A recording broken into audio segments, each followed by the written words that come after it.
দেখুন, আল্লাহ তাআলা মুমিন বান্দাদের গুণাবলীর কথা বলেছেন। কি বলেছেন? والذين إذا فعلوا فاحشة أو ظلموا أنفسهم ذكروا الله فاستغفروا لذنوبهم ومن يغفر الذنوب إلا الله। আল্লাহ রাব্বুল আলামিন বলেন, والذين إذا فعلوا فاحشة, মুমিন বান্দাদের বৈশিষ্ট্য হলো যখন তাদের কাছ থেকে কোনো অশ্লীল কাজ হয়ে যায়, আও যালামু আনফুসাহুম, অথবা নিজের উপরে নিজে গুনাহের মাধ্যমে জুলুম করে বসে। আল্লাহ রাব্বুল আলামিন বলেন, মুমিন বান্দাদের পরিচয় হলো যাকারুল্লাহ। অশ্লীল কোনো কাজ যদি মুমিন বান্দার কাছ থেকে শয়তানের ধোঁকায় হয়ে যায়, অথবা কোনো গুনাহের কাজ নিজের উপরে নিজে করে জুলুম করে বসে, আল্লাহ বলেন মুমিন বান্দাদের পরিচয় হলো তৎক্ষণাৎ যাকারুল্লাহ। মুমিন বান্দা সাথে সাথে আল্লাহ তাআলার স্মরণে ব্যস্ত হয়ে যায়, বলে ফেলে, আল্লাহ, ভুল করে ফেলেছি, অন্যায় করে ফেলেছি। মুমিন যখনই শয়তানের ধোঁকায় পড়ে কোনো গুনাহের কাজ করে, সাথে সাথে আল্লাহর স্মরণে তার শরীরে কম্পন শুরু হয়ে যায়। কি করলাম, কি হয়ে গেল? আল্লাহ রাব্বুল আলামিন বলেন এরপরে, ফাস্তাগফারু লিযুনুবিহিম, তারা তাদের গুনাহের কারণে আল্লাহ তাআলার কাছে ক্ষমা চায়। এবার নিজেকে নিজে প্রশ্ন করে দেখুন, প্রত্যেকেই নিজেকে নিজে জিজ্ঞেস করুন, আমার আপনার দ্বারা যখনই কোনো গুনাহের কাজ হয়ে যায়, তখন আমার আপনার অবস্থা এই দুই হালত হয় কিনা? গুনাহ হয়ে যাওয়ার পর সাথে সাথেই যদি আল্লাহর ভয় অন্তরে সৃষ্টি হয় এবং আল্লাহ তাআলার কাছে ক্ষমা চাওয়া হয়, আল্লাহ বলেছেন তাহলে তুমি মুমিন। হয় অবস্থা আমাদের? হয় না তো, হয় না। কতজনের হয়? এই যে 31st নাইট গেল, কত কুলাঙ্গার মা বাবার অবাধ্য সন্তান মুসলিম নামের মুনাফিকরা ওই দিনও রাতের বেলা বোমাবাজি করে কি করে নাই? বলেন। কত বাচ্চা সেদিন অসুস্থ হয়ে পড়েছে, কত বৃদ্ধ বৃদ্ধারা সেদিন অসুস্থ হয়ে পড়েছে, কত পশু পাখি বোমার আওয়াজে দুনিয়া থেকে বিদায় নিয়ে চলে গেছে।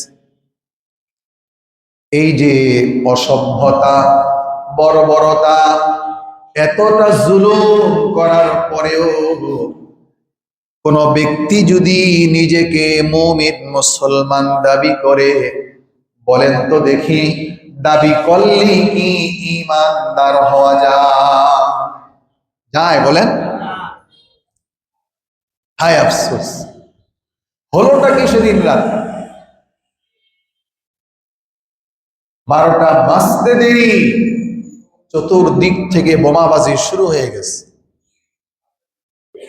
কুমিল্লায় এক বাসাতে ওনার ছোট ছোট সন্তানগুলো বোমের আওয়াজে ভয়ে ঘুম থেকে উঠে চিৎকার কান্নাকাটি করতেছে। লোকটা বাসা থেকে জানালা দিয়ে প্রতিবাদ করার কারণে ওই বিল্ডিংই ছাদের উপরে যারা বোমাবাজি করলো, এরা এসে তার বাসায় ঢুকে এই ছোট ছোট বাচ্চাদের গায়েও হাত তুললো, ওই ভদ্রলোকটার গায়েও হাত তুললো। বিচার আছে?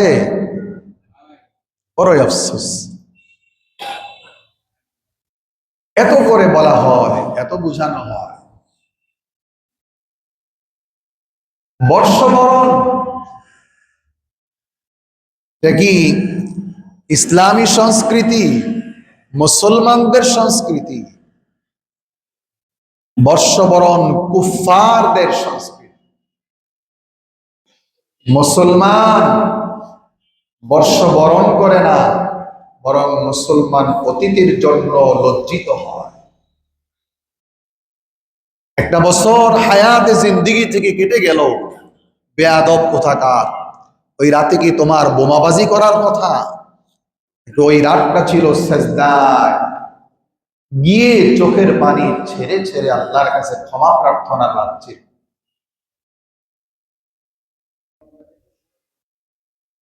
অনেক বাবা, অনেক মা এরকম আছে, সন্তান বোমাবাজি করে, সন্তান আতশবাজি ফুটায়, সন্তান গান বাজনা হই হুল্লোড় করে, বাবা নামের কলঙ্ক, মা নামের কলঙ্ক। এরা সন্তানের এই অবৈধ কাজের পক্ষে খোড়া যুক্তি দাঁড় করায়। আছে না নাই বলেন?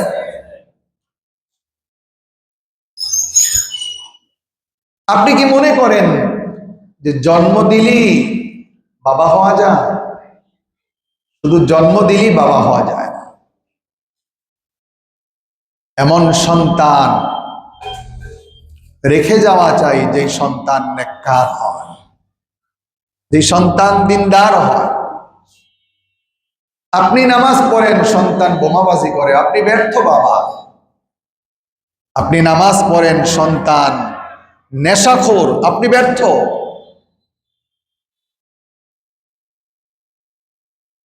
এজন্য নিজেকে নিজে জিজ্ঞেস করুন, আপনি মুমিন কিনা? শয়তানের ধোঁকায় পড়ে যদি গুনাহ হয়ে যায়, এরপরে সাথে সাথে যদি অন্তরের হালত, এই দুই অবস্থা হয় অন্তরের, তাহলে আল্লাহ রাব্বুল আলামিনের পক্ষ থেকে ঘোষণা হলো আপনি মুমিন। আর যদি গুনাহ হওয়ার পরেও গুনাহের উপরে অটল থাকেন, সিনাজুরি দেখান, তাহলে বুঝে নিবেন আপনি আসলে মুসলমান না, আপনি মুসলিম সমাজের মুসলিম নামধারী নির্ভেজাল মুনাফিক। বুঝে আসছে কথা? এই জন্য ক্ষমা চাইতে হবে, তওবা করতে হবে। ক্ষমা, তওবা, ইস্তেগফার কার কাছে করব? আল্লাহ ছাড়া কেউ আছে? এই আয়াতেই আল্লাহ রাব্বুল আলামিন বলেন, ওয়ামান ইয়াগফিরুয-যুনুবা ইল্লাল্লাহ, গুনাহ ক্ষমা করার জন্য আল্লাহ ছাড়া কেই বা তোমাদের আছে? বলেন, আছে কেউ? এই জন্য যেই বছরটা আমাদের প্রত্যেকের জিন্দিগি থেকে কেটে গেল, বিদায় নিয়ে চলে গেল, এই সময়টাতে আনন্দ উল্লাস না, হই হুল্লোড় না, মাতোয়ারা না, বরং হায়াতের এই সময়টা যে কেটে গেল, এই সময়টার জন্য আল্লাহর কাছে তাওবা এবং ইস্তেগফার করা। বন্ধুরা আমার, তাওবা এবং ইস্তেগফার শুধু আমাদের জন্য না, তাওবা এবং ইস্তেগফার সমস্ত নবী রাসূলগণের সুন্নাত ছিল। বলেন সুবহানাল্লাহ। হযরত আদম আলাইহিস সালাম থেকে নিয়ে শুরু করে সর্বশ্রেষ্ঠ নবী, সর্বশেষ নবী মুহাম্মাদুর রাসূলুল্লাহ সাল্লাল্লাহু আলাইহি ওয়াসাল্লাম পর্যন্ত যত নবী, যত রাসূল আগমন করেছেন, সব নবী রাসূলের সুন্নাত হলো তাওবা এবং ইস্তেগফার। সব নবী রাসূলগণ তওবা করেছেন, ইস্তিগফার করেছেন। তবে আমার আপনার তওবা ইস্তিগফারের উদ্দেশ্য হলো এক, আর নবী রাসূলগণের তওবা এবং ইস্তিগফারের উদ্দেশ্য হলো আরেক। কারণ কি? কারণ হলো যত নবী যত রাসূল এসেছিলেন ওনারা সবাই ছিলেন নিষ্পাপ মাসুম, ঠিক কিনা বলেন? কোন নবী কোন রাসূল জিন্দেগিতে কোনো গুনাহ করেন নাই। এরপরও নবী রাসূলগণ তওবা ইস্তিগফার কেন করেছেন? এর কারণ হলো দুই কারণ। নবী রাসূলগণ তওবা ইস্তিগফার করেছেন নিজেদের মর্যাদা বৃদ্ধির জন্য, এক নম্বর কারণ। দুই নম্বর কারণ হলো নবী রাসূলগণ তওবা এবং ইস্তিগফার করেছেন উম্মতকে তালিম আর শিক্ষা দেওয়ার জন্য। নবী রাসূলগণের তওবা ইস্তিগফার কোরআনুল কারীমে আল্লাহ রাব্বুল আলামিন আমাদেরকে আয়াত নাযিল করে জানিয়ে দিয়েছেন। হযরত আদম আলাইহিস সালাম আল্লাহ তাআলার কাছে তওবা করেছেন, ইস্তিগফার করেছেন। আদম আলাইহিস সালামের তওবা ইস্তিগফারের ঘটনা আল্লাহ রাব্বুল আলামিন কোরআনুল কারীমের মাধ্যমে আমাদেরকে জানিয়ে দিয়েছেন। কি ছিল আদম আলাইহিস সালামের তওবা ইস্তিগফার? খুব খেয়াল করে শুনুন। আদম আলাইহিস সালাম আল্লাহ তাআলার কাছে তওবা ইস্তিগফার করেছেন। আল্লাহ বলেন, রব্বানা যালামনা আনফুসানা ওয়া ইন লাম তাগফির লানা ওয়া তারহামনা লানাকুনান্না মিনাল খাসিরিন। হযরত আদম আলাইহিস সালাম বলেন, রব্বানা, হে আমাদের রব, যালামনা আনফুসানা, আমরা আমাদের নফসের উপরে জুলুম করেছি, অন্যায় করেছি, অবিচার করেছি। ওয়া ইল্লাম তাগফির লানা, আপনি যদি আমাদেরকে ক্ষমা না করেন, মাফ না করেন, আদম আলাইহিস সালাম বলেন, লাতাকুনান্না মিনাল খাসিরিন, লানাকুনান্না মিনাল খাসিরিন। ওগো আল্লাহ, ক্ষমা যদি না করেন, মাফ যদি না করেন, তাহলে আমরা তো ক্ষতিগ্রস্তদের অন্তর্ভুক্ত হয়ে যাব। এই যে আদম আলাইহিস সালাম ইস্তিগফার করলেন, ক্ষমা চাইলেন, তওবা করলেন, এর মাধ্যমে আমাদেরকে শিক্ষা দেওয়া হলো ভুল যদি হয়ে যায়, গুনাহ যদি হয়ে যায়, গো ধরে বসে থেকো না, কাল বিলম্ব না করে আল্লাহ তাআলার কাছে ক্ষমা চাও। তোমার মতো যদি ক্ষমা চাইতে পারো, আল্লাহ বলে দিয়েছেন, আস্তাগফিরু রাব্বাকুম সুম্মা তুবু ইলাইহি, তোমরা তোমাদের রবের কাছে ক্ষমা চাও, তোমরা তোমাদের রবের দিকে ফিরে আসো, তওবা করো। শুনে রেখো, এ কথা মনে রেখো, তোমাদের রব অত্যন্ত দয়ালু এবং ক্ষমা করনেওয়ালা। এর মানে হলো ভুল হয়ে যাওয়ার পর যদি নবীদের দেখানো পথ অনুসরণ করে, পদাঙ্ক অনুসরণ করে যদি আল্লাহর কাছে ক্ষমা চাওয়া যায়, তাহলে অবশ্যই অবশ্যই আল্লাহ রাব্বুল আলামিন আমাদের জিন্দেগীর সমস্ত ভুলগুলোকে মাফ করে দিবে। বিশ্বাস হয়? হায় আফসোস, ক্ষমা চাওয়ার সময় কোথায়? ক্ষমা চাওয়ার সময় কই? দুনিয়া আনন্দ উল্লাসে আমরা এতটা বিভোর, এতটা মত্ত এবং মাতোয়ারা, এ কথা বেমালুম ভুলে গিয়েছি একদিন আমাদেরকে মরে যেতে হবে, একদিন আমাদেরকে মৃত্যুবরণ করতে হবে। আমাদেরকে চলেই যেতে হবে, চলেই যেতে হবে। কেন এভাবে উল্লাস? কেন রবের নাফরমানিতে এতটা আনন্দ? এজন্য নবীগণ শিখিয়েছেন কিভাবে তওবা করতে হয়, কিভাবে ইস্তেগফার করতে হয়। হযরতে নূহ আলাইহিস সালাম তিনিও তওবা করেছেন, তিনিও ইস্তেগফার করেছেন। নূহ আলাইহিস সালামের বক্তব্যে তওবা এবং ইস্তেগফার কি ছিল? হযরতে নূহ আলাইহিস সালাম বলেছেন, রব্বিগফিরলি ওয়া লিওয়ালিদাইয়া ওয়া লিমান দাখালা বাইতিয়া মুমিনান ওয়া লিল মুমিনিনা ওয়াল মুমিনাত ওয়া লা তাজিদিয যালিমিনা ইল্লা তাবারা। হযরতে নূহ আলাইহিস সালাম আল্লাহ রাব্বুল আলামিনের কাছে তওবা করেছেন, ক্ষমা প্রার্থনা করেছেন।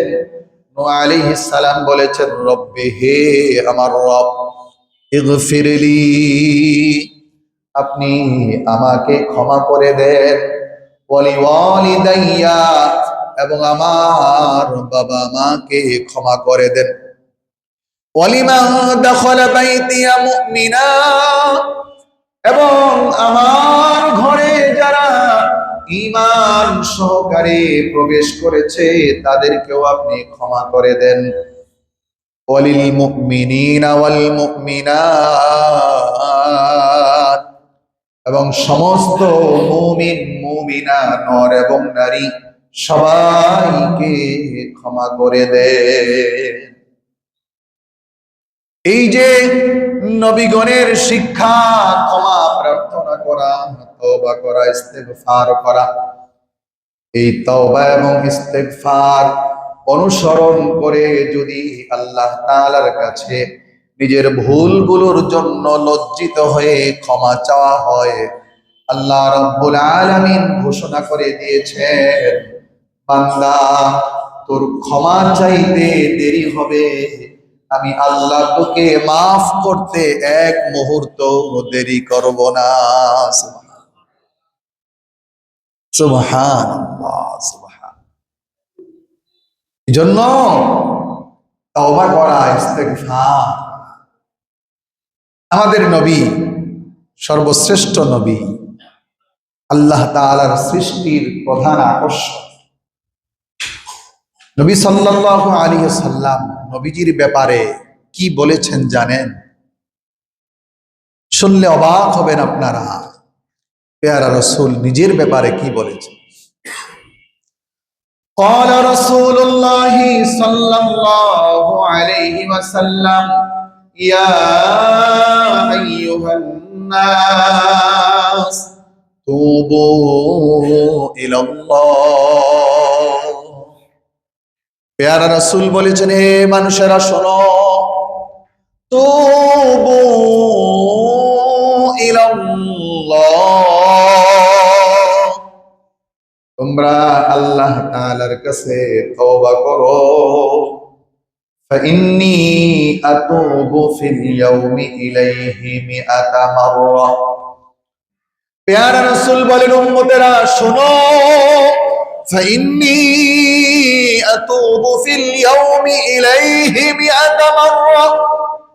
নবীজি বলেন, শোনো, আমি আল্লাহ তাআলার কাছে প্রতিদিন 100 বার তওবা করি। সুবহানাল্লাহ।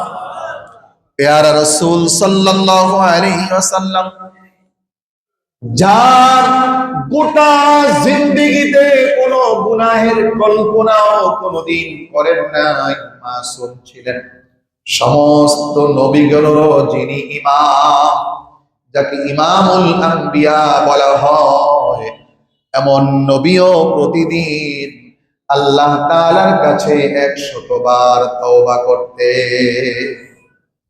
প্রশ্ন হয়, বন্ধু, আমি আপনি কয়বার প্রতিদিন আল্লাহ তাআলার কাছে তওবা করি? ফজর পড়লাম না, ক্ষমাও চাইলাম না, অন্তরে ভয়ও নাই। যোহর পড়লাম না, অন্তরে ভয়ও নাই, তওবাও নাই, ইস্তেগফারও নাই।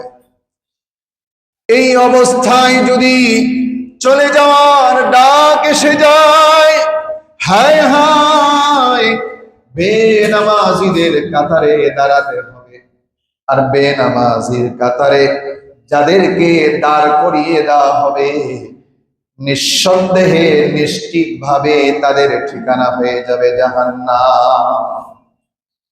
একটাবার চিন্তা করে দেখেন, এই যে কনকনে শীত পড়তেছে, আপনি রাতের বেলা বাসায় যখন ঘুমোতে যান, পিঠের নিচে বড় জাজিম, উঁচা জাজিম, মোটা তোশক, এরপরে গায়ের উপরে অনেক ভারী লেপ অথবা কম্বল জড়িয়ে ঘুমান, তারপরও শীত লাগে, কষ্ট হয়। কিন্তু আমাকে আপনাকে যেই কবরে রেখে আসা, যেই কবরটাতে শুয়ে দেওয়া হবে, হায় আফসোস, কবরটাতে খাটেরও কোনো ব্যবস্থা নাই।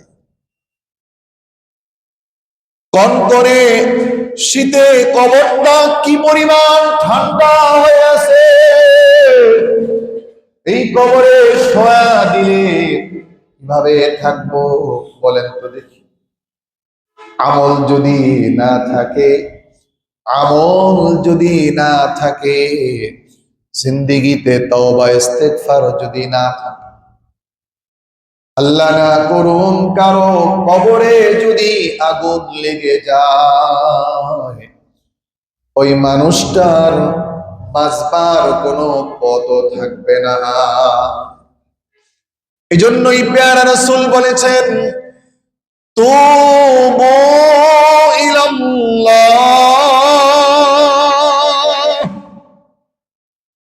তওবা করো, তওবা করো, তওবা করো, তওবা করো, বারবার বারবার বলেছেন। প্রত্যেক নবী উম্মতকে তওবার দাওয়াত দিয়েছেন, এক আল্লাহর ইবাদত করতে বলেছেন।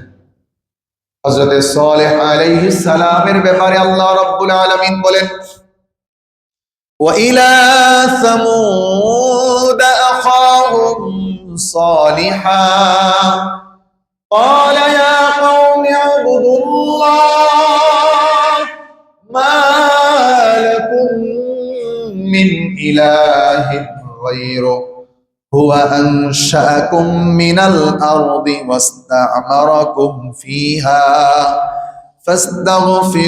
فاستغفروه ثم توبوا إليه। হযরত সালেহ আলাইহিস সালামের ব্যাপারে আল্লাহ রাব্বুল আলামিন বলেন, আমি তাদের ভাই সালেহকে তাদের কাছে পাঠিয়েছি। সালেহ আলাইহিস সালাম উম্মতকে বলেছেন, উবুদুল্লাহ, হে আমার কওম, হে আমার জাতি, তোমরা আল্লাহ তাআলার ইবাদত করো, তিনি ছাড়া তোমাদের আর কোনো মাবুদ নাই। ওয়া আনশাকুম মিনাল আরদ, তিনি তোমাদেরকে মাটি থেকে সৃষ্টি করেছেন। ওয়াস্তামারাকুম ফিহা, এবং তিনি তোমাদেরকে এই মাটির উপরে বসবাস করিয়েছেন। ফাস্তাগফিরু, সুতরাং তোমরা তার কাছে ক্ষমা প্রার্থনা করো এবং তার কাছে ফিরে আসো, তওবা করো। বন্ধুরা আমার, জিন্দেগির একটি বছর 2024 বিদায় নিয়ে চলে গেছে। এর মানে হলো আমার আপনার কবরে যাওয়ার সময়টাও কাছে চলে আসছে, ঠিক কিনা বল? আতশবাজি ফুটানো না, বোমাবাজি করা, 31st নাইটে আল্লাহর নাফরমানিতে যে সমস্ত যুবকরা লিপ্ত হয়েছিল, তোমাদেরকে সাবধান করে দিচ্ছি, আজই আল্লাহর কাছে তওবা করো, ইস্তেগফার করো।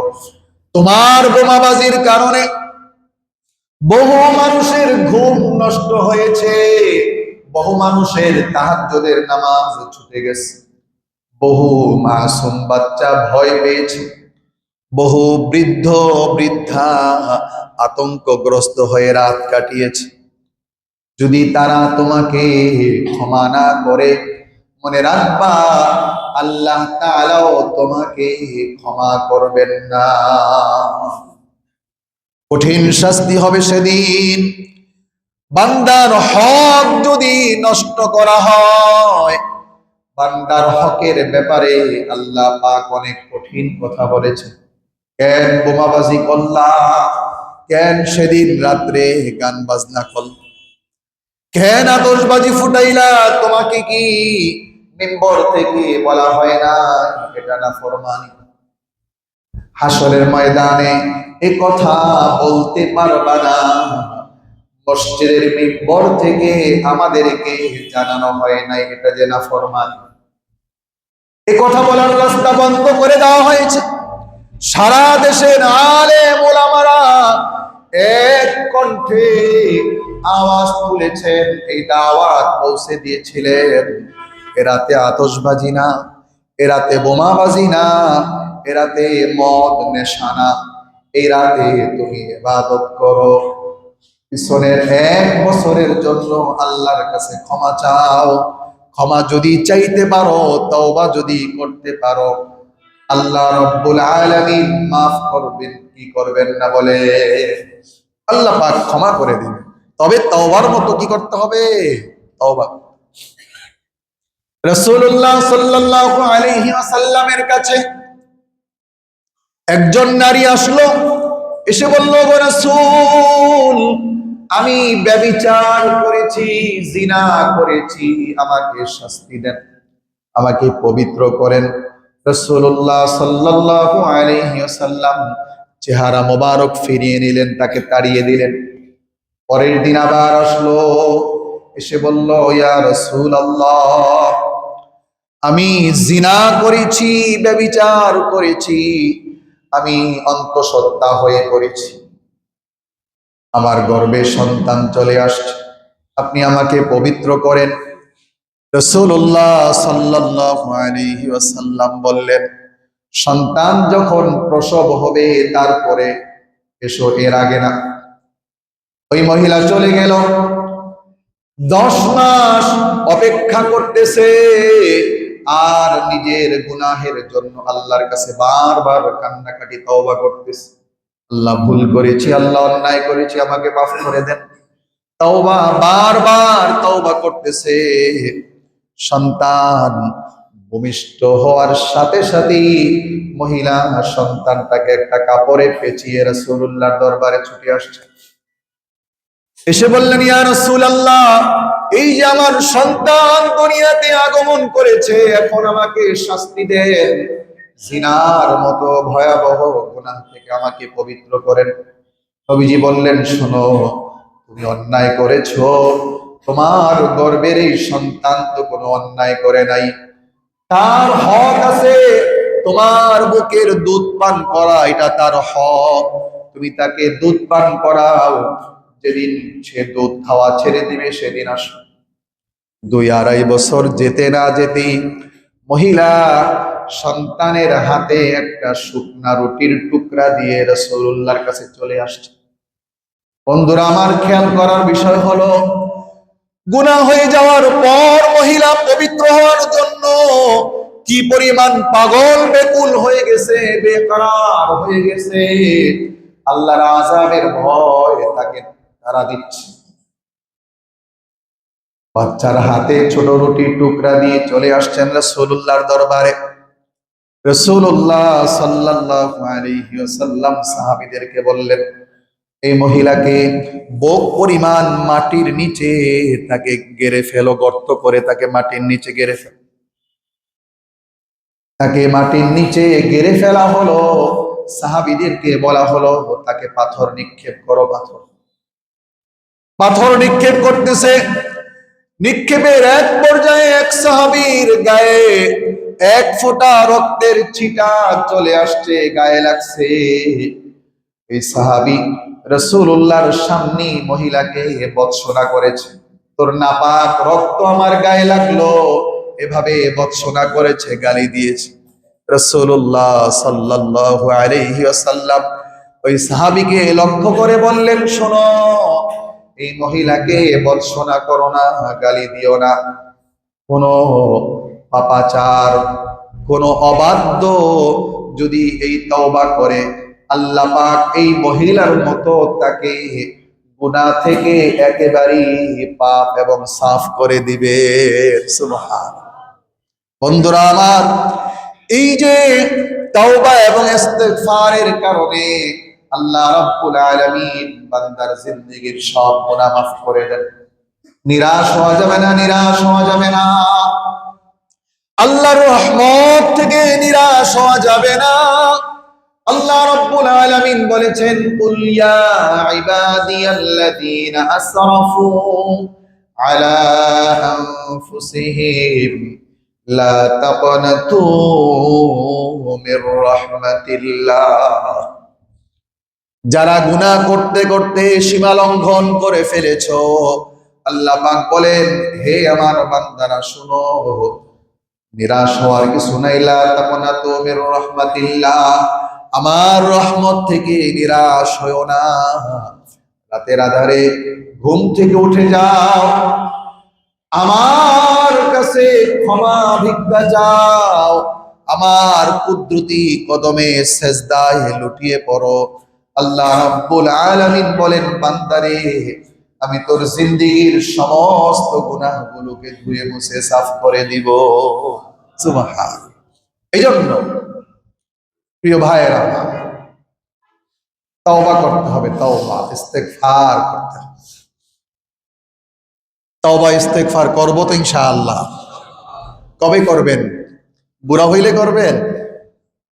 যুবকরা, বুড়া হইলে তওবা করবা? তোমাকে এই গ্যারান্টি কে দিল?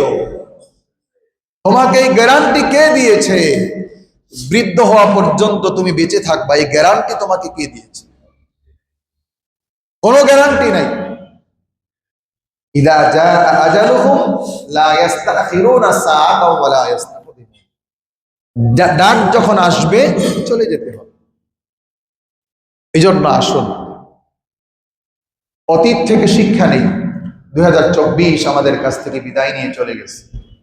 সারা বছর যত ভুল ত্রুটি হয়েছে, এগুলোর জন্য আল্লাহর কাছে ক্ষমা প্রার্থনা করুন, ক্ষমা চান, তওবা করুন, ইস্তেগফার করুন। এবং 2025 যেন আমাদের নাফরমানি মুক্ত যায়, আল্লাহর হুকুম যেন আমাদের দ্বারা লঙ্ঘন না হয়, ইবাদত বন্দিগিতে যেন গোটা বছর কাটে। এই জন্য দৃঢ় প্রতিজ্ঞাবদ্ধ হতে হবে। পারবো তো ইনশাআল্লাহ? আল্লাহ তাআলা আমাদের সবাইকে যে কথাগুলো বললাম, শুনলাম, এগুলোর উপরে মুহাব্বতের সাথে আমল করার তৌফিক দান করেন।